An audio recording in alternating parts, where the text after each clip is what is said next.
Hello everyone, welcome back to Ninja Prep. तो इसके पहले वाले लेक्चर में हमने डिस्कशन किया था कि जो यूनिट सेल्स हैं, प्राइमिटिव सेल्स हैं, वो क्या होंगे, और कुछ हमने जो ब्रेवे वेक्टर्स हैं, ब्रेवे लैटिसेस हैं, उनके बारे में हमने डिस्कशन किया था। कौन कौन से क्या थे, क्या एंगल्स आएंगे, है ना, ये सब तो हमने डिस्कस किया था। तो आज के लेक्चर में हम पढ़ने वाले हैं कुछ क्यूबिक स्ट्रक्चर्स के बारे में, जिसमें हम पढ़ेंगे सिंपल क्यूब, बीसीसी और एफसीसी। तो चलिए स्टार्ट करते हैं सबसे पहले सिंपल क्यूब से। तो आपको डायग्राम में यहाँ दिख रहा है, यहाँ पर दिख रहा है एक सिंपल क्यूब दिख रहा है। तो एक क्यूब जैसी चीज़ है, क्यूब दिख रहा है यहाँ पर, और इस क्यूब में दिख रहा है कि आपको जो 8 कॉर्नर है, 8 कॉर्नर के ऊपर यहाँ पर एटम्स रखे हुए हैं। तो ये येलो कलर्स में दिखाए गए हैं जो ये एटम्स हैं। अभी हमें इस पर नहीं जाना है, ए क्या है, बी क्या है, सी क्या है, इसके बारे में बाद में बात करेंगे। तो यहाँ पर ये एटम्स रखे हुए, मेरे को इतना पता लग गया कि 8 कॉर्नर है और 8 कॉर्नर के ऊपर 8 एटम्स लगे हुए हैं। और अगर ऐसा कुछ बन रहा है तो उसको हम क्या कहते हैं, सिंपल क्यूब कहते हैं। ठीक है, अब यहाँ पर ये जो एटम्स हैं, ये 8 एटम्स जो रखे हुए हैं, ये एटम्स इस तरह से रखे हुए हैं कि जो एक साइड है, यानी कि अगर मैं इस साइड की बात कर लूँ, ये साइड, तो ये जो एक साइड है ये 2 एटम्स के कोऑर्डिनेशन से बन रही है। 2 एटम्स के कोऑर्डिनेशन से मतलब कि ये जो एटम की साइज़ है वो ऐसे होगी, ये कुछ इस तरह से होगी कि ये जो पूरी की पूरी साइड है, इन दोनों की रेडियस से मिलकर बन रही होगी। है ना, ये जो पूरी की पूरी साइड है, ये दोनों की पूरी रेडियस से मिलकर बन रही होगी। यानी कि यहाँ पर ये एटम ऐसे होगा, कुछ यूँ ऐसे होगा, और यहाँ पर भी एटम कुछ इस तरह से होगा। तो ये पूरी की पूरी साइड जो है 2 एटम से मिलके बन रही होगी। इसी तरह से ये जो साइड है, उस साइड को बनाने में इन दोनों एटम्स के जो है पार्टिसिपेशन होगा, यानी कि दोनों की रेडियस कंसीडर होगी। तो चारों जो 8 कॉर्नर है, 8 कॉर्नर के ऊपर रखे हुए हैं 8 एटम्स, और एटम्स इस तरह से रखे हैं कि 2 एटम्स मिलकर क्या बना रहे हैं, एक साइड बना रहे हैं। यानी कि दोनों की साइड को मिलाकर, दोनों की जो रेडियस है उसको मिलाकर क्या बन रही है, एक साइड बन रही है ना। इसको और बेहतर तरीके से देखेंगे। अभी हम पहले बात कर लेते हैं कि इसकी कोऑर्डिनेशन नंबर क्या होगी। कोऑर्डिनेशन नंबर क्या होगा? कोऑर्डिनेशन नंबर का मतलब होता है समन्वय संख्या। हिंदी में बोलते हैं उसको समन्वय संख्या। देखो, कोऑर्डिनेशन नंबर को टेक्निकली अगर मैं डिफाइन करूं तो टेक्निकली कोऑर्डिनेशन नंबर का मतलब होता है कि एक एटम अपने आसपास कितने एटम से घिरा हुआ है ना। Number of neighbouring atoms to a atom, एक एटम अपने आसपास कितने नियर बाई एटम से घिरा हुआ है, तो उसको हम क्या बोलते हैं, कोऑर्डिनेशन नंबर बोलते हैं। पहले तो मैं इसकी डेफिनेशन लिख देता हूँ, ठीक है। Number of neighbouring atoms is known as coordination number।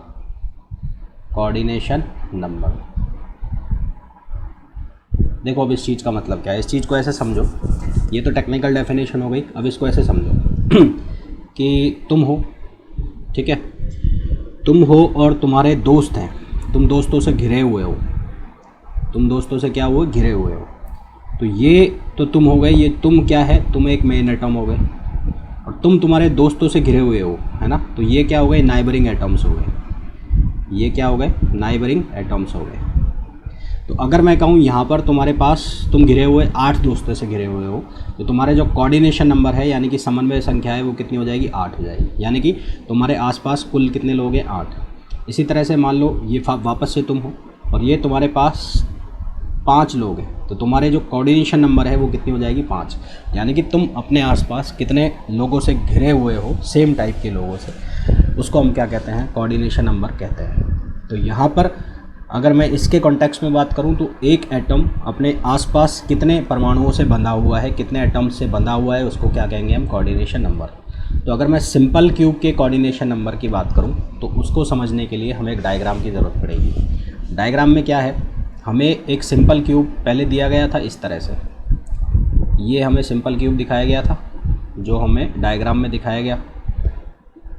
इस सिंपल क्यूब के अंदर हमें हर कॉर्नर के ऊपर क्या दिखा हुआ है, क्या मिला हुआ है, एक एटम मिला हुआ है, ठीक है। अब इसके कोऑर्डिनेशन नंबर बनाने के लिए हम क्या करेंगे, इसके ऊपर एक तो बना देंगे, इसके ऊपर एज इट इज़ एक इसके ऊपर बना दिया मैंने, ये बना दिया, ये बना दिए ऐसे,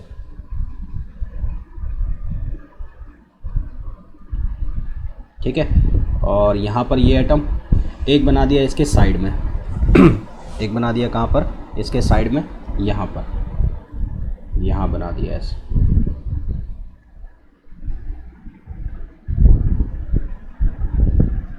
ये बना दिया।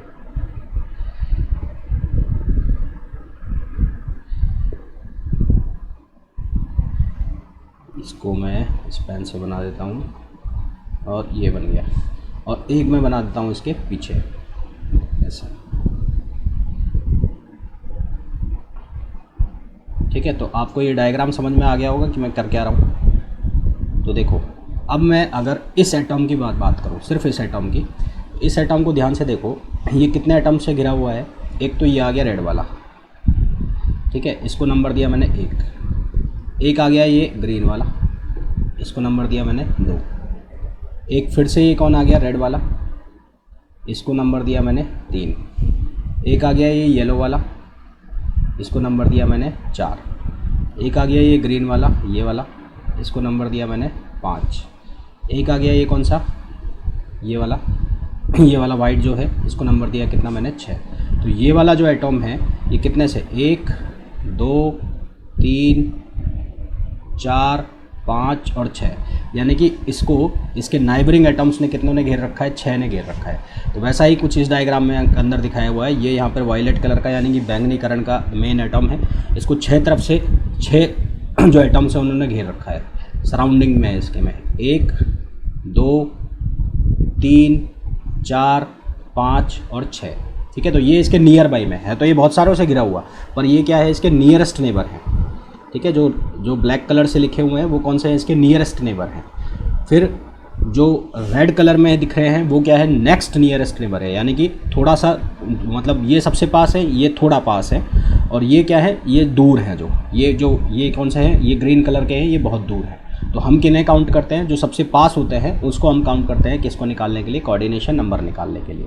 तो यहाँ पर सिंपल क्यूब के अंदर एक एटम कितने नियरेस्ट नेबर से घिरा हुआ है, 6 से। तो इसलिए सिंपल क्यूब के लिए जो उसका कोऑर्डिनेशन नंबर होता है वो कितना होता है, 6 होता है। तो फॉर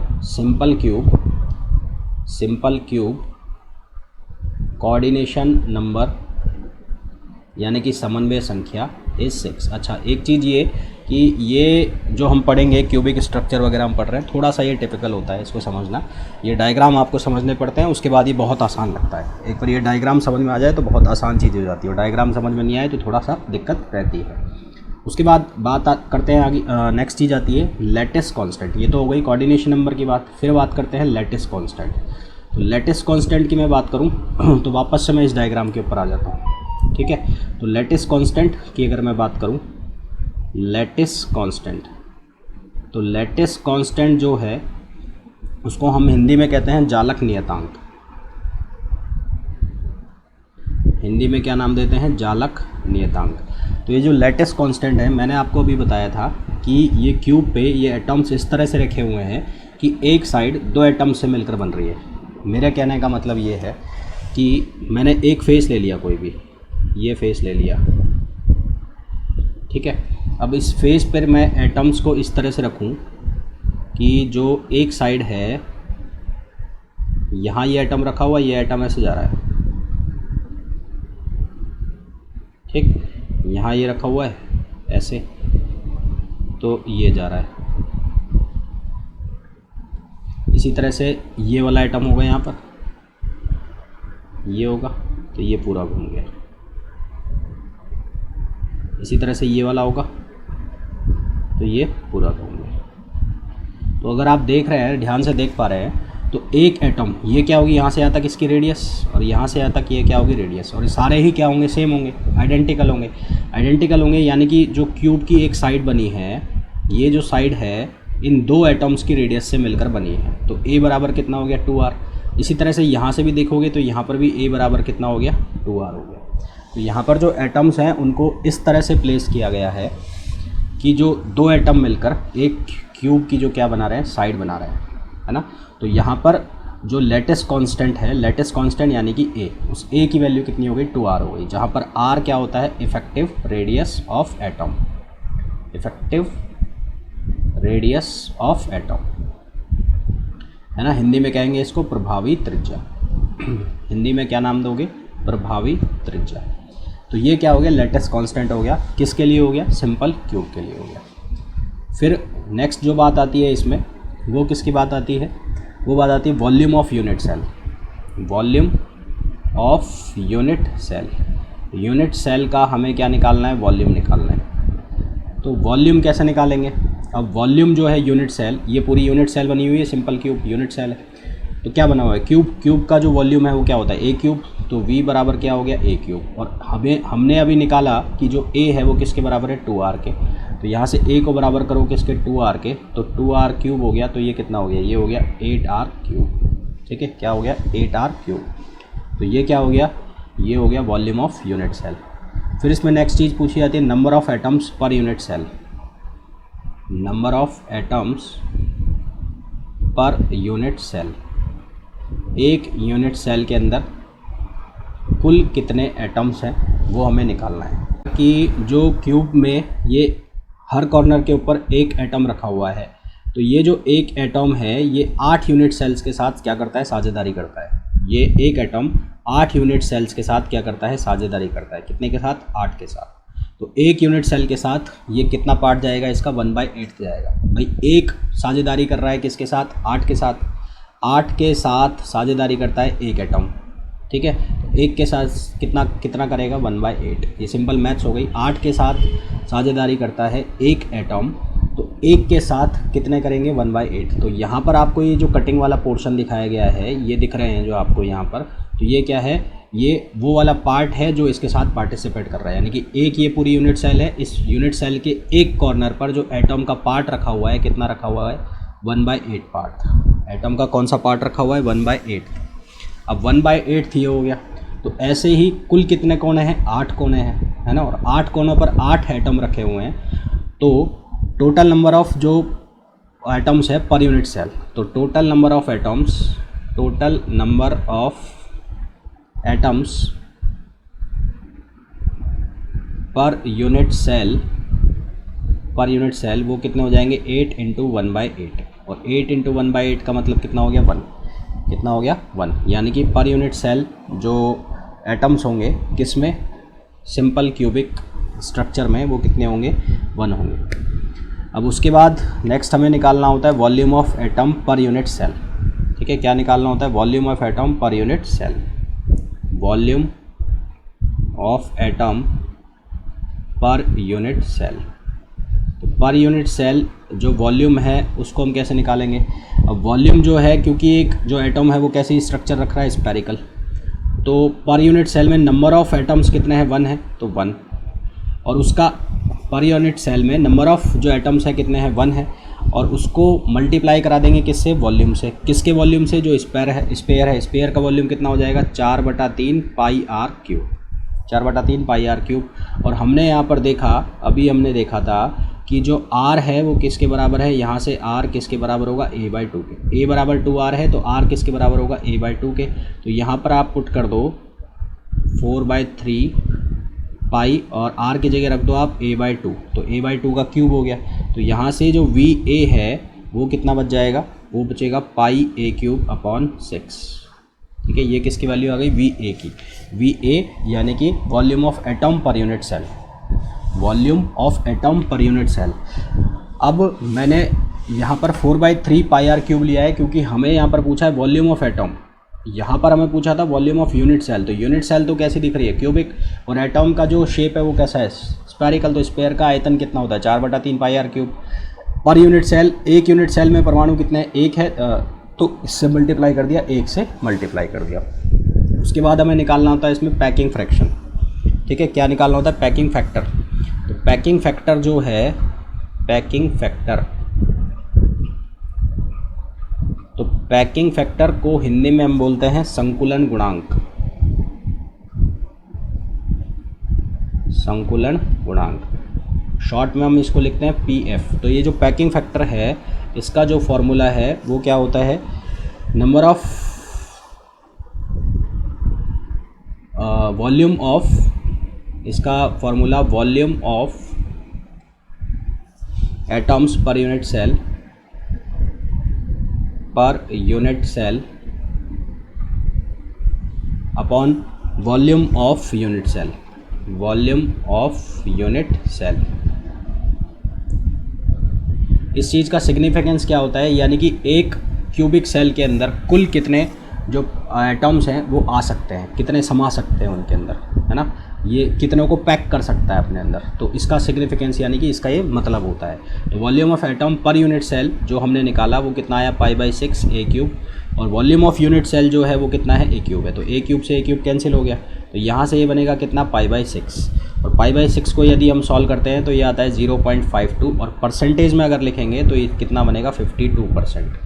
परसेंटेज में लिखेंगे तो कितना बनेगा, 52%। यहाँ पर मैंने ये लिखा भी हुआ है जो APF है, जो यानी कि packing factor, atomic packing factor π/6 52%, किसके लिए, सिंपल क्यूब के लिए। ठीक है, किसके लिए, सिंपल क्यूब के लिए। वॉल्यूम ऑफ क्यूब भी लिखा हुआ है, वॉल्यूम ऑफ एटम्स भी लिखा हुआ है यहाँ पर, जो मैंने यहाँ पर लिखा हुआ है। तो अपने नोट्स बनाएंगे जब भी आप, तो उसमें ये काम आएगा। उसके बाद नेक्स्ट जो चीज़ इसमें आती है, तो यहाँ पर हम देखते हैं कि सिंपल क्यूब स्ट्रक्चर का जो PF है वो कम है, लगभग 52% ही है। 52% के कारण जो ये स्ट्रक्चर है लूजली पैक्ड स्ट्रक्चर होता है। क्या कैसा होता है, लूजली पैक्ड स्ट्रक्चर होता है, और इसमें केवल एक ही एलिमेंट हमें जनरली देखने को मिलता है, जो स्पेसिफिक टेम्परेचर पर यह जो स्ट्रक्चर है वो शो करता है। स्पेसिफिक टेम्परेचर यानी कि विशिष्ट तापमान पर ये वाली जो स्ट्रक्चर है, कौन सी स्ट्रक्चर, सिंपल क्यूब को शो करता है, और वो एलिमेंट कौन होता है, पोलोनियम। ठीक है, तो नोट लगा के मैं लिख देता हूँ, सिंपल क्यूब का जो PF है वो कम है, since the PF of simple cube structure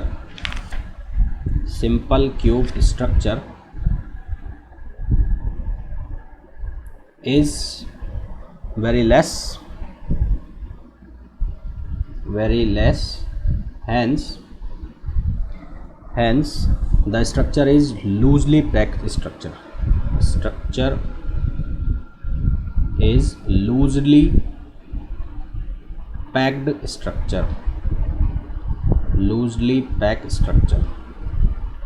ठीक है, कैसी स्ट्रक्चर है, लूजली पैक स्ट्रक्चर है, और इसका एग्जाम्पल कौन होता है, पोलोनियम।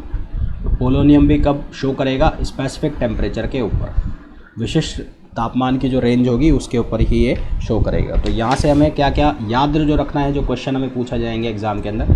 एक तो सीधा क्वेश्चन पूछ लिया कि सिंपल क्यूब के लिए उसकी जो पैकिंग फैक्टर है वो बताइए, तो ये पूछ लिया, पहला क्वेश्चन हो गया।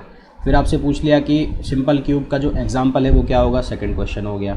आपसे पूछ लिया सिंपल क्यूब के लिए जो उसका वॉल्यूम है यूनिट सेल का वो कितना होगा, खैर ये पूछ लिया। सिंपल क्यूब के अंदर पर यूनिट सेल जो नंबर ऑफ़ एटॉम्स हैं वो कितने होते हैं, ये क्वेश्चन हो गया तीसरा। ये क्वेश्चन हो गया चौथा। सिंपल क्यूब के अंदर एटम का जो वॉल्यूम है पर यूनिट सेल वो कितना होता है, ये क्वेश्चन पूछ लिया, है ना। फिर आपसे पूछा कि कोऑर्डिनेशन नंबर कितना होता है, फिर पूछ लिया कि लेटेस्ट कांस्टेंट कितना होता है। तो आपको ये सब चीज़ें जो है वो याद रखनी पड़ेंगी, कोऑर्डिनेशन नंबर कितना होगा, लेटेस्ट कांस्टेंट कितना होगा, है ना। ये सब चीज़ें आपको निकालनी पड़ेंगी। एक चीज़ और इसमें आपको ध्यान रखनी है, वो पूछा जाएगा आपसे क्या, प्राइमिटिव सेल्स। ठीक है, क्या पूछा जाएगा, प्राइमिटिव सेल्स। तो प्राइमिटिव सेल्स जो आप निकालेंगे यहाँ पर, वो कैसे निकालेंगे, जैसे कि आपको ये डायग्राम दिया हुआ है, ये वाला डायग्राम जो सबसे फर्स्ट वाला डायग्राम था, ये वाला। तो यहाँ पर जो प्राइमिटिव सेल्स है, यानी कि मेरे को यहाँ से यहाँ तक की लोकेशन चाहिए, इसकी कोऑर्डिनेट की लोकेशन चाहिए। तो यहाँ से इसके रेस्पेक्ट में अगर मैं लेता हूँ तो ये कितना आएगा, A आएगा। और इस जो एटम है इसकी कोऑर्डिनेट मैं लेता हूँ इसके रेस्पेक्ट में, तो यहाँ से यहाँ मेरे को कितना चलना पड़ रहा है, B चलना पड़ रहा है। इसी तरह से मैं यहाँ पर इसके रेस्पेक्ट में देखता हूँ, तो यहाँ से मैंने 2 ले लिया, A और C, यानी कि मैंने 3 डायरेक्शन ले ली। अगर मैं कोऑर्डिनेट एक्सिस के हिसाब से लिखूँ तो ये हो गया मेरा Y, ये हो गया X और ये हो गया Z। तो X में मैं चल रहा हूँ A डायरेक्शन में, Y में मैं चल रहा हूँ B में, और Z में मैं चल रहा हूँ C में। अगर मैं X डायरेक्शन में चल रहा हूँ तो मैं लिख रहा हूँ A, यदि मैं Y डायरेक्शन में चल रहा हूँ तो मैं लिख रहा हूँ B, और अगर मैं Z में चल रहा हूँ तो मैं क्या लिख रहा हूँ, C लिख रहा हूँ।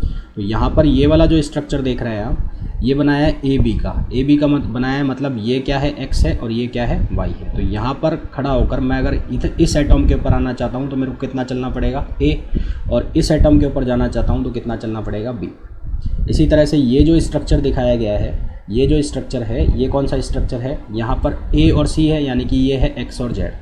तो मैं यहाँ से यहाँ चलूँगा तो a, और यहाँ से यहाँ जाऊँगा तो c। इसी तरह से b और c दिखाया है, यानी कि ये कौन सा है, y z है। तो इसके जो प्राइमिटिव सेल्स होंगे, fundamental vector of primitive cells, तो x में जाने के लिए मेरे को चलना पड़ रहा है a, और x के लिए यूनिट वेक्टर क्या लिखते हो, i कैप, तो a i कैप। y में जाने के लिए मेरे को चलना पड़ रहा है b, तो y में जाने के लिए क्या लिखोगे, b j कैप। और z में जाने के लिए मेरे को कितना चलना पड़ रहा है, c, तो c के लिए क्या लिखोगे, c k कैप। परंतु ये क्यूब है, क्यूब की सभी साइड्स क्या होंगी, बराबर होंगी, यानी कि a बराबर b बराबर क्या होगा, c होगा। तो मैं लिख सकता हूँ b कैप की जगह, b j कैप की जगह मैं लिख सकता हूँ क्या, ए जे कैप। इसी तरह से सी के कैप की जगह मैं क्या लिख सकता हूँ, सी के कैप। तो यहाँ पर अगर हमसे पूछे जाए कि प्राइमिटिव, अगर हमसे पूछे जाए, क्या पूछे जाए, fundamental vectors of a primitive cell, तो fundamental vectors of a primitive cell किसके लिए, हम बात कर रहे हैं सिंपल क्यूब के लिए। तो जैसा कि मैंने आपको बता ही दिया डायग्राम से, हालांकि समझ में आ गया होगा, फिर भी मैं डायग्राम दोबारा बना देता हूँ, एक मिनट।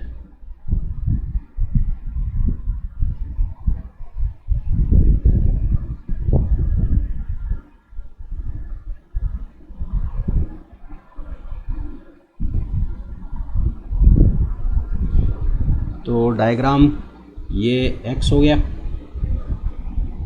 ये y हो गया, और ये z हो गया, ठीक है। तो यहाँ पर a, यहाँ पर b और यहाँ पर c। तो for simple cube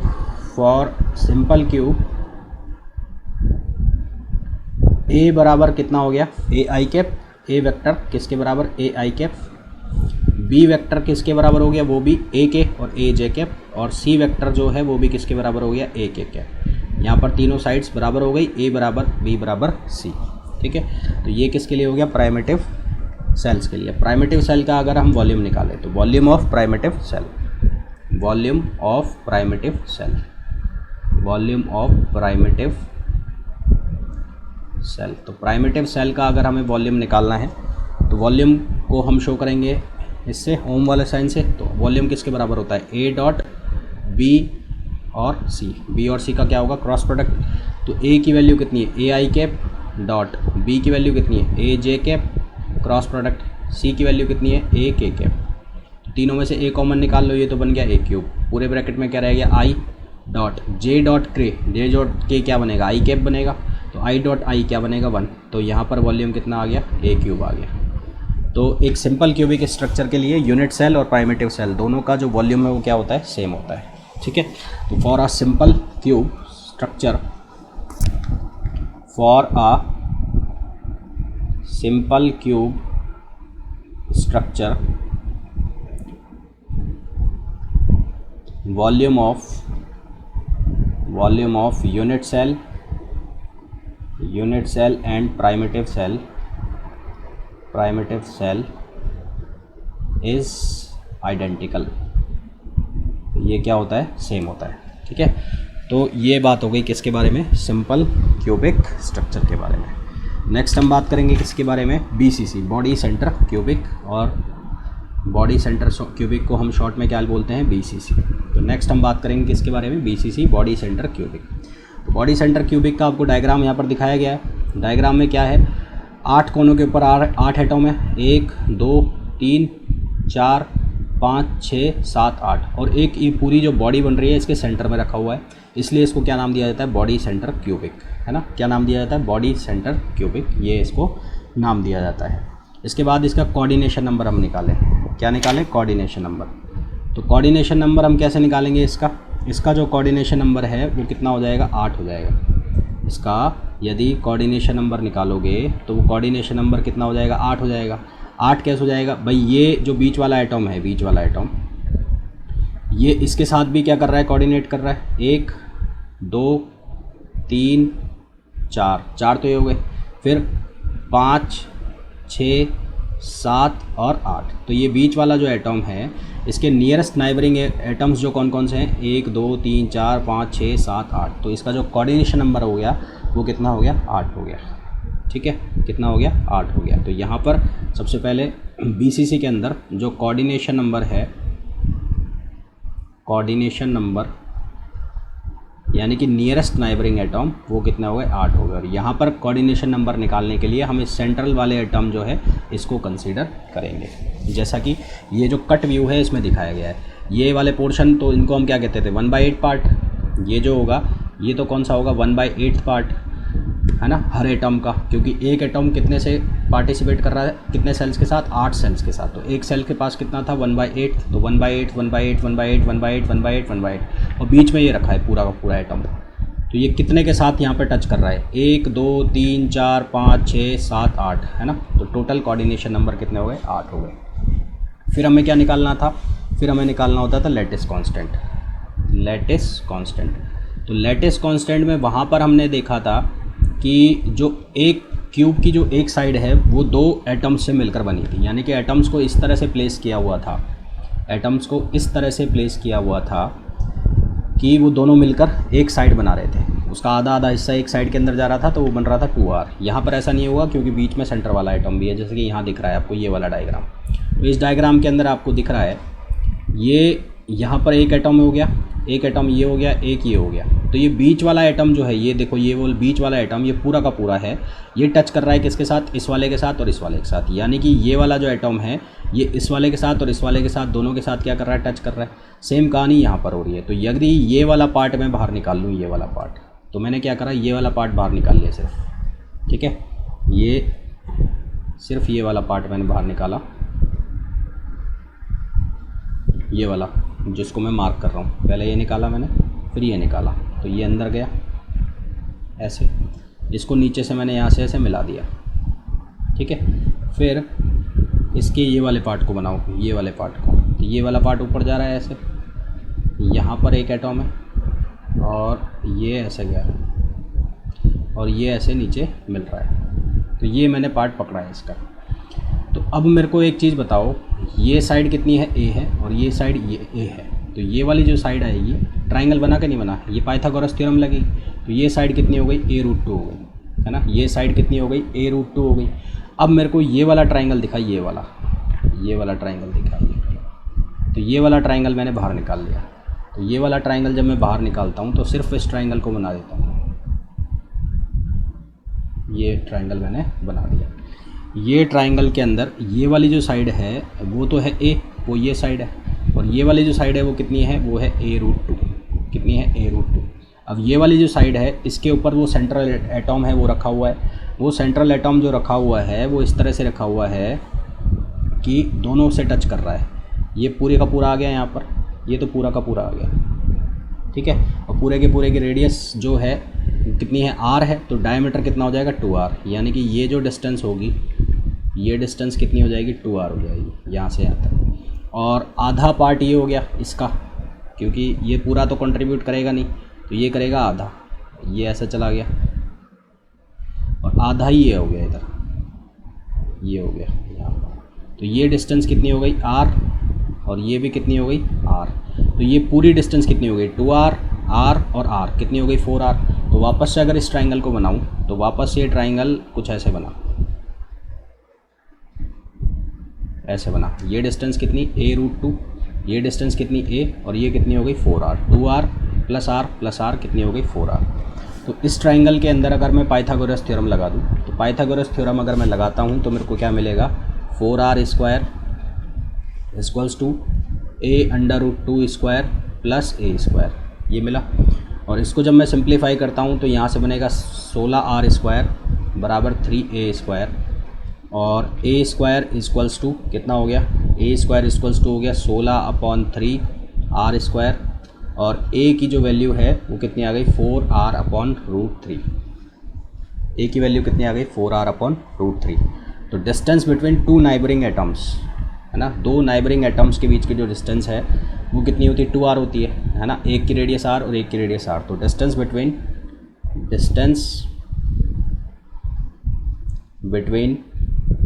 two neighbouring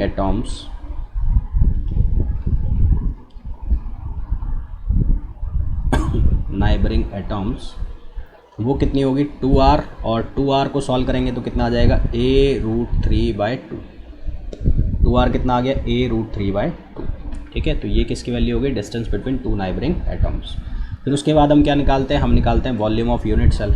तो वॉल्यूम ऑफ यूनिट सेल, तो यूनिट सेल का जो वॉल्यूम है वो कैसे, कौन से फॉर्मूला से निकालते हैं, v = a³, और a की जो वैल्यू है वो कितनी है 4r/√3। तो यहाँ से वैल्यू रखोगे तो ये कितना आएगा 4r/√3, और इसका कर दो आप क्यूब कर दो, तो ये कितना बनेगा 64/3√3। ठीक है, कितना बनेगा 64/3√3, और इसके क्या हो जाएगा r⁻3। तो ये क्या हो गया वॉल्यूम ऑफ यूनिट सेल। फिर हमें क्या निकालना होता है, number of atoms per unit cell. Number of atoms per unit cell, तो पर यूनिट सेल यहाँ पर नंबर ऑफ एटम्स है, वो कैसे निकालेंगे उसको समझो, देखो कैसे करेंगे। ये वाला पार्ट जो होता है कितना था, ये 1/8, और हर कोने पर एक रखा हुआ है, तो टोटल कितने हो गए 8, तो 1/8 × 8 कितना आता था, ये 1 आता था। 1 तो ये हो गया number of atom per unit cell में, एक तो ये आ गया। अब एक ये बीच में रखा ही है ऑलरेडी, पूरा का पूरा जो पार्टिसिपेट कर रहा है, तो 1 + 1 कुल कितने हो गए 2 हो गए। तो टोटल नंबर ऑफ जो एटम्स है पर यूनिट सेल वो कितने हो जाएंगे 2 हो जाएंगे। ठीक है, तो 1/8 × 8 + 1 कितना हो जाएगा 2, तो 2 एटम्स पर यूनिट सेल आ जाएंगे। फिर उसके बाद हम नेक्स्ट क्या निकालते थे, हम निकालते थे volume of atom per unit cell. Volume of atoms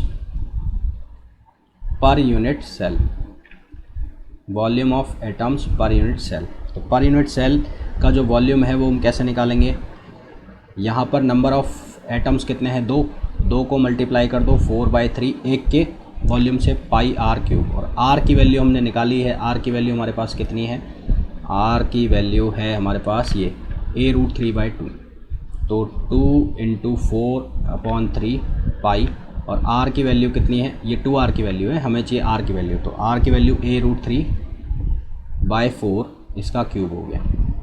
तो ये जो VA है यहाँ लिख रहा हूँ मैं, तो ये VA की जो वैल्यू है वो कितनी आ जाएगी, ये आएगी π√3/8, और ये हो जाएगा a³ π√3/8 × a³। ये किसकी वैल्यू होगी, volume of atoms per unit cell. फिर उसके बाद हम क्या निकालते हैं, हम निकालते हैं पैकिंग फैक्टर। ठीक है, हम क्या निकालते हैं पैकिंग फैक्टर। तो पैकिंग फैक्टर जो होता है उसका फॉर्मूला क्या होता है, पैकिंग फैक्टर का फॉर्मूला होता है वॉल्यूम जो होता है किसका, यूनिट सेल का, unit atom, volume of atom per unit cell, volume of atom per unit cell upon क्या होता है वॉल्यूम ऑफ सेल। तो packing factor volume of atom per unit cell जो है वो कितना हो जाएगा, वो हो जाएगा π√3/8 a³, और वॉल्यूम ऑफ जो सेल है वो कितना है a³ है। तो इसको सिंप्लीफाई करोगे तो कितना बनेगा π√3/8, और इसको सॉल्व करेंगे तो ये सॉल्व होकर आ जाएगा 68%। तो यहाँ से इसका जो पैकिंग फैक्टर दिख रहा है हमें वो ज़्यादा है किससे, सिंपल क्यूब के कंपैरिजन में। इसका मतलब ये जो स्ट्रक्चर है ज़्यादा स्टेबल होगा किसके कंपैरिजन में, सिंपल क्यूब के कंपैरिजन में। फिर हमने निकाले थे क्या, प्राइमिटिव सेल्स, है ना। फिर हमने क्या निकाले थे, प्राइमिटिव सेल्स। तो प्राइमिटिव सेल्स हमें निकालने हैं, तो वो हम कैसे निकालेंगे वो देख लेते हैं। तो fundamental vectors of primitive cell,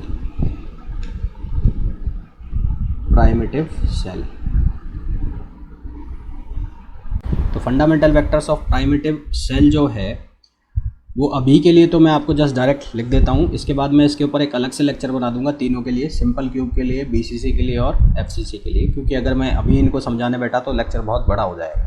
तो अभी के लिए आप सिर्फ ये याद रख लेना कि अगर मैं A वेक्टर की बात करूँगा तो वो A वेक्टर लिखा जाएगा किससे, a/2 से, a/2 i cap + j cap - k cap इसी तरह से जो बी वेक्टर लिखा जाएगा वो लिखा जाएगा a/2 माइनस आई कैप प्लस जे कैप और प्लस के कैप। और इसी तरह से जो तीसरा वेक्टर लिखा जाएगा वो लिखा जाएगा a/2 और आई कैप माइनस जे कैप प्लस के कैप। ये आ कैसे रहा है इसको मैं इसके नेक्स्ट वाले लेक्चर में तीनों को अलग से समझा दूंगा, क्योंकि तीनों के लिए अलग से समझाने बैठा मैं। तो सिंपल क्यूब का तो चलो ठीक है, छोटा सा था वो तो हमने समझ लिया, पर बीसीसी और एफसीसी के लिए हमें पूरे ट्रांजिशन वेक्टर्स बनाने पड़ेंगे, तो उसको समझाने में थोड़ा सा टाइम ज़्यादा लगेगा, तो इसको भी ऐसे समझ लो। फिर उसके बाद नेक्स्ट हमें क्या निकालना होता है, हमें निकालना होता है वॉल्यूम। तो volume of primitive cell, volume of primitive cell, primitive cell. तो वॉल्यूम ऑफ जो प्राइमिटिव सेल है वो हम कैसे निकालते थे, वॉल्यूम का formula A vector dot B vector cross C. तो ऐसे निकालते थे। तो ए वेक्टर जो था उसकी वैल्यू रख दें, बी वेक्टर की, सी वेक्टर की, तीनों की वैल्यू रख दें। तो यहाँ क्या आ जाएगा a³/8 और ये कितना हो जाएगा, ये हो जाएगा आई कैप प्लस जे कैप माइनस के कैप और डॉट माइनस आई कैप प्लस जे कैप प्लस के कैप और क्रॉस आई कैप माइनस जे कैप और प्लस के कैप। ठीक है, तो इसको हम सिंप्लीफाई करेंगे तो यहाँ से हमारे पास वैल्यू आ जाएगी a³/2 की। तो यहाँ पर जो क्वेश्चन बन रहे हैं वो क्या क्या क्वेश्चन बनेंगे कि प्राइमिटिव सेल के लिए उसका वॉल्यूम कितना होता है, फिर आपसे पूछ लेंगे प्राइमिटिव वेक्टर्स, जो फंडामेंटल वेक्टर है प्राइमिटिव सेल के वो क्या होंगे, बीसीसी के लिए पैकिंग फैक्टर क्या होगा। उसके बाद पूछ लिया आपसे जो वॉल्यूम ऑफ एटम्स है पर यूनिट सेल वो कितना रहेगा इसके लिए, तो वो आपको याद रखना पड़ेगा। Number of atoms per unit cell है वो क्या होगा, वॉल्यूम ऑफ यूनिट सेल है वो क्या होगा, ए और आर के बीच में क्या रिलेशन होगा। तो ये सब चीज़ें आपको तब याद होंगी जब आप इनको बार बार देखेंगे और फार्मूला के रूप में कहीं पे आप इसको नोट कर लेंगे तो आपको ये याद रहेंगे, क्योंकि एग्ज़ाम में आपके पास इतना टाइम रहेगा नहीं कि आप इनको निकालने बैठें। तीसरा इसमें जो बचता है लास्ट वो आता है हमारा कौन सा, एफसीसी यानी कि फेस सेंटर क्यूब। तो फेस सेंटर क्यूब में देखो क्या होगा, बॉडी सेंटर में तो जो एक था वो कहाँ था, सेंटर पे था और बाकी 8 कॉर्नर पर 8 थे। यहाँ पर क्या होगा, देखो ये वाला डायग्राम देखो कट वाला, 8 कोनों पर 8 है, 1 2 3 4 5 पीछे 6 7 8। उसके बाद हर एक फेस के ऊपर एक एक और है, हर फेस 6 फेस है टोटल, तो 6 फेस के ऊपर कितने चले गए, 6 चले गए। अब ये आधा आधा दिखाया गया है, आधा दिखाने का मतलब है कि जो एक एटम है वो कितने के साथ शेयर कर रहा है, 2 फेस के साथ शेयर कर रहा है। ठीक है, 6 एटम है, 6 एटम कुल मिलाकर 6 एटम हो गए, हर एक जो है वो 2 के साथ शेयर होगा, तो यानी कि 3 आ जाएंगे टोटल। तो यहाँ पर आधा आधा दिख रहा है बाहर से ही, इसका मतलब एक जो है वो कितने के साथ शेयर कर रहा है, 2 के साथ शेयर कर रहा है। ठीक है, तो ये इस टाइप की स्ट्रक्चर होगी। ये तो हो गए कॉर्नर्स पर और हर एक फेस के ऊपर एक लगा हुआ है। फिर हमें इसका निकालना है क्या, कोऑर्डिनेशन नंबर। तो कोऑर्डिनेशन नंबर हम कैसे निकालेंगे इसका कोऑर्डिनेशन नंबर निकालें हम एफसीसी का कोऑर्डिनेशन नंबर। तो इसका कोऑर्डिनेशन नंबर निकालने के लिए मैं बनाता हूँ डायग्राम। तो डायग्राम बनाया मैंने, सबसे पहले तो मैंने एक क्यूब बना लिया ऐसे, ये क्यूब बना लिया।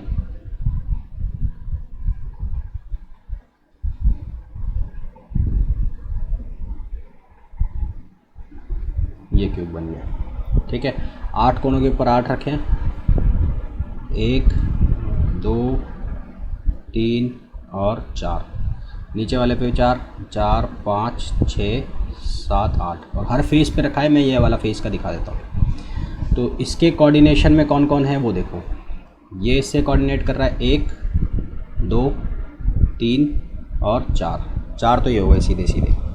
ठीक है, सीधे सीधे 4 ही मेरे को दिख गए। अब यहाँ पर जो फेस पर है, फेस पर कौन कौन से हैं, ये फेस पर होगा, एक ये हो गया, एक ये हो गया और एक ये हो गया, नीचे वाला नहीं, सिर्फ ये 4 का कंसिडर करो।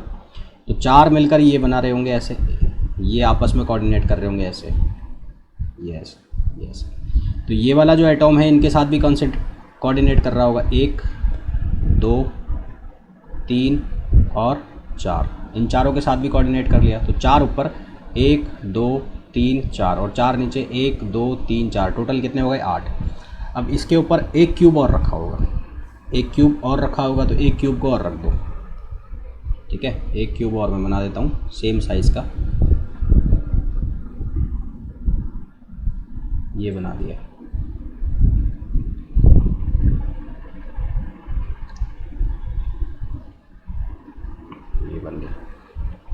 यहाँ पर भी फेस सेंटर है, तो यहाँ पर भी इस तरह से ही रखे होंगे 4, 1 2 3 4, तो ये चारों आपस में मिल रहे होंगे। और ये इसके साथ, ये इसके साथ, ये इसके साथ और ये इसके साथ। तो इस तरह से अगर आप देखो तो 4 इन प्लेन, एक ही प्लेन में कितने हैं 4, 1 2 3 4। बिलो द प्लेन कितने हो गए 4, 1 2 3 4। और अबव द प्लेन कितने हो गए 4, 1 2 3 4। तो टोटल नंबर ऑफ जो नाइबरिंग एटम्स हैं वो कितने हो गए 12। तो 4 तो हो गए बिलो द प्लेन, 4 हो गए अबव द प्लेन और 4 कहाँ हो गए इन प्लेन। तो टोटल जो कोऑर्डिनेशन नंबर है वो कितना आ गया 4 + 4 + 4 कितने हो गए 12। तो कोऑर्डिनेशन नंबर इसका कितना हो गया 12 हो गया। ठीक है, कोऑर्डिनेशन नंबर कितना हो गया इसका 12 हो गया। फिर इसके बाद अगर हम बात करें कि हमें जो निकालना होता है लैटिस कांस्टेंट, तो लैटिस कांस्टेंट के लिए मैंने डायग्राम लिया ये वाला इस बार, क्योंकि फेस सेंटर पर है तो ये वाला जो डायग्राम दिख रहा है ये वाला, ये डायग्राम मैंने बाहर निकाल लिया। तो लैटिस कांस्टेंट की अगर हम बात करें, लैटिस कांस्टेंट, तो लैटिस कांस्टेंट के लिए ये वाला मैंने डायग्राम बाहर निकाल लिया। तो इस डायग्राम को अगर बाहर निकाल लेते हो आप तो साफ साफ आपको एक ट्रायंगल दिख रहा है, ये ट्रायंगल दिखा। इस ट्रायंगल में ये बीच वाला पूरा है, ये दोनों हाफ हाफ रेडियस के साथ है और ये पूरा है। ठीक है, तो जो डायग्राम है वो कुछ इस तरह से होगा, ये पूरा आ गया, ये आधा जाएगा, ये आधा जाएगा इधर और इधर ये आ गया एक ऐसे। तो यहाँ पर तो कितना हो गया टोटल, कितना हो रहा था 4r भाई, इसका r आएगा, इसका पूरे का 2r और इसका r। ये यहाँ से यहाँ तक की डिस्टेंस कितनी रहेगी a, और यहाँ से यहाँ तक की ये डिस्टेंस कितनी रहेगी a रहेगी। तो इसके लिए अगर इसको मैं नाम दे दूँ, इसको नाम दे दूँ, लेट सपोज ये a है, ये पॉइंट b है और ये पॉइंट d है, तो क्या बन गया एक पाइथागोरस थ्योरम लगेगी, ट्रायंगल बन गया। तो इस ट्रायंगल के अंदर BD² बराबर किसके हो जाएगा AB² प्लस AD²। तो ये क्या बनेगा BD² यानी कि 4r², 4r का 16r², और ये कितना बनेगा A² प्लस A²। तो कितना बन जाएगा 16r² = 2a²। और यहाँ से इसको सिंप्लीफाई करोगे तो a बराबर कितना हो जाएगा 4r/√2। a की वैल्यू कितनी हो जाएगी 4r/√2। और दो नियरेस्ट जो नाइबरेस्ट जो नियरेस्ट है एटम्स, उनके बीच के डिस्टेंस अगर हम निकालें तो डिस्टेंस बिटवीन नाइबरिंग एटम्स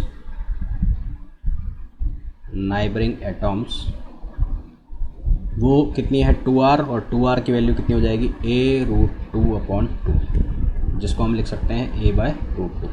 तो एक क्वेश्चन तो ये बना, एक क्वेश्चन ये बन गया FCC के लिए। इसी तरह से यहाँ से बन गया कोऑर्डिनेशन नंबर का ये क्वेश्चन बन गए। तो ये 3 क्वेश्चन तब तक ये बन गए।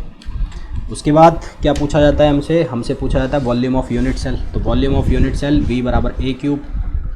वॉल्यूम ऑफ यूनिट सेल, तो यूनिट सेल का वॉल्यूम आप जब निकालते हैं तो उसमें क्या करते हैं V = a³ करते हैं। तो a³ यानी कि 4r/√2 की वैल्यू रख दो पूरी की पूरी, इसका क्यूब कर दो, तो ये बन जाएगा कितना 64/2√2 और ये r³ बन गया। Number of atoms per unit cell निकालना है, number of atoms per unit cell,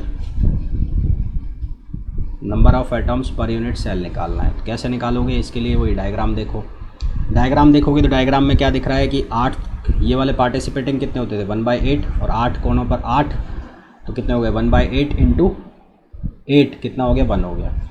her face के ऊपर एक है, तो टोटल कितने हो गए 6 एटम, और एक जो है 2 के बीच में है, तो कितना हो गया 1/2 से मल्टीप्लाई कर देंगे तो कितना आ गया 3 आ गया। ठीक है, 1/2 से मल्टीप्लाई कर देंगे तो कितना आ जाएगा 3। तो यहाँ से कितना दिखेगा, ये दिखेगा 8 × 1/8 प्लस 6 × 1/2, तो ये कितना आ जाएगा 4 आ जाएगा टोटल। तो number of atoms per unit cell कितने हो जाएंगे यहाँ पर 4। तो यहाँ से हम क्या निकाल लेंगे volume of atom per unit cell, volume of atom per unit cell हमें वॉल्यूम ऑफ एटम निकालना है। तो VA की वैल्यू कितनी हो जाएगी 4/3 πr³, और नंबर मल्टीप्लाई कर देंगे 4 से, r की वैल्यू रख दें यहाँ पर, तो इसको मल्टीप्लाई कर दें 16/3 पाई, r की वैल्यू a√2/4 और ये कर दिया इसका क्यूब, तो यहाँ से वी ए की जो वैल्यू है वो कितनी बन गई, π√2/6 और a³। ये क्या बन गया, volume of atom per unit cell. ठीक है, volume of atom per unit cell. और ये क्या हो गए, number of atom per unit cell हो गए। फिर हमें क्या निकालना था, पैकिंग फैक्टर। तो पैकिंग फैक्टर हम निकालते हैं। तो पैकिंग फैक्टर में हम क्या फार्मूला लगाते हैं, पैकिंग फैक्टर में हम फार्मूला लगाते हैं volume of atom per unit cell upon volume of unit cell. तो volume of atom per unit cell वो कितना है, π√2/6 a³ upon volume of unit cell. Volume of unit cell कितना है, 64/2√2 इंटू r³। और r³ की जो वैल्यू है वो हम ऑलरेडी रख देंगे, सॉरी ये तो a³ होता है ना, वॉल्यूम ऑफ यूनिट सेल। हाँ अच्छा ठीक है, a³ वैल्यू रखो पूरी, ये a³ रखो, r की क्यों रखनी है मैं, a³। तो ये a³ से a³ कैंसिल आउट हो गया। यहाँ से इसको जब हम सिंप्लीफाई करेंगे तो हमारे पास जो पैकिंग फैक्टर निकल कर आएगा वो आएगा इसका 74%। ठीक है, BCC का हमने निकाला था, BCC का हमारे पास पैकिंग फैक्टर कितना आया था, BCC का पैकिंग फैक्टर आया था 68। और फिर सबसे ज़्यादा किसका आया है, FCC का। अभी तीनों में, इन तीनों में से सबसे ज़्यादा जो स्टेबल हो गया वो कौन सा हो गया, FCC हो गया। ठीक है, कौन सा हो गया, FCC, जिसका पैकिंग फैक्टर जो है कितना आया है, 74 आया है। तो इसका मतलब FCC जो है वो ज़्यादा स्टेबल होगा किसके कंपैरिजन में, BCC के कंपैरिजन में। फिर हमें क्या निकालना होता है, fundamental vectors of primitive cell. और मैंने कहा था कि इसको मैं आपको नेक्स्ट लेक्चर में करके दिखाऊंगा। अभी के लिए नेक्स्ट लेक्चर में इसका बताऊंगा एक्चुअल में कि कहाँ से आ रहे हैं, अभी के लिए सिर्फ उसको याद कर लो। तो फंडामेंटल वेक्टर्स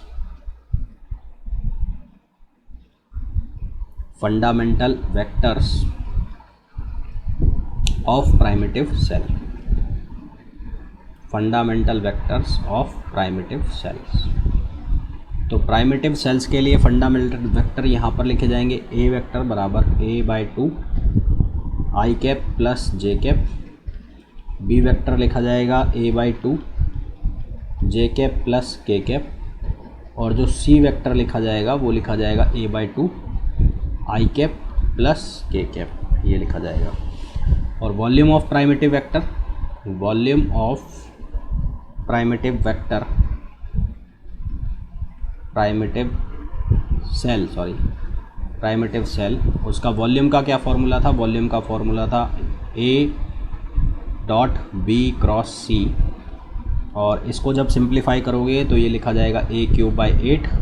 और जितने भी वेक्टर्स हैं उनको अंदर डाल दो, तो i plus j dot b.c, यानी कि j प्लस k और क्रॉस किससे, i प्लस k। इसको जब पूरे को सिंप्लीफाई कराओगे तो ये कितना आ जाएगा, ये आ जाएगा a³/4। ठीक है, पूरा कितना निकल के आ जाएगा, a³/4। तो ये बात हो गई किसकी, FCC की। तो होपफुली ये जो पूरा लेक्चर है आप लोगों को समझ में आ गया होगा। बहुत इंपॉर्टेंट लेक्चर है, CSI और नेट के पर्पज़ से, जैम के पर्पज़ से, या फिर जो भी आप MSc एंट्रेंस एग्ज़ाम दे रहे हैं उन सभी के लिए यूज़फुल है, गेट के लिए भी बहुत यूज़फुल है। तो मिलते हैं नेक्स्ट लेक्चर में, जिसमें मैं आपको बताऊंगा कि जो हम यहाँ पर बात कर रहे हैं फंडामेंटल वेक्टर्स की जो प्राइमिटिव सेल्स के लिए है उसको हम किस तरह से कैलकुलेट करते हैं। और साथ ही नेक्स्ट लेक्चर में हम देखेंगे जो HCC स्ट्रक्चर होता है, हेक्सागोनल जो स्ट्रक्चर होता है, उसको हम किस तरह से डील करते हैं। तो मिलते हैं नेक्स्ट लेक्चर में।